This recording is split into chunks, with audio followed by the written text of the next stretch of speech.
Good afternoon. This is Roger, and I'm getting ready to start a renovation project on this pickup right here, which was my dad's pickup.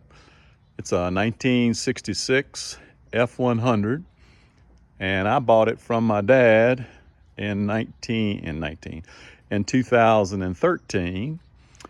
He bought it from the state of Virginia in 1966, maybe 1967, I'm not sure.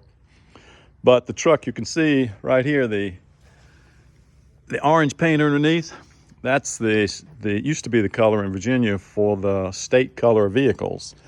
And you can see on the bumper that it was state orange. So the whole thing was state orange. It was a supervisor's truck in Pittsylvania County, Virginia. And anyway, the supervisor's the only one who drove it, but he blew it up, blew the engine up in it. And the story goes, I don't have a documentation for this, but that's the story they told my dad anyway, that once he blew the engine up in it, the state put a new engine in it, and then in the wisdom of the state, they surplused it. And when they surplused it, my dad bought it, and I think he paid $550 for this. And he used it as a farm truck his whole life up until, like I said, I bought it in 2013 from him, and originally I paid him $1,500 for it, but he said that was too much and gave me the money back.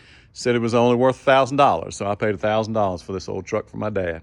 As I said, I bought this truck from my dad, and I've had it, and I've been driving it as a work truck since 2013. Bought it and had it delivered in a snowstorm in New Hampshire.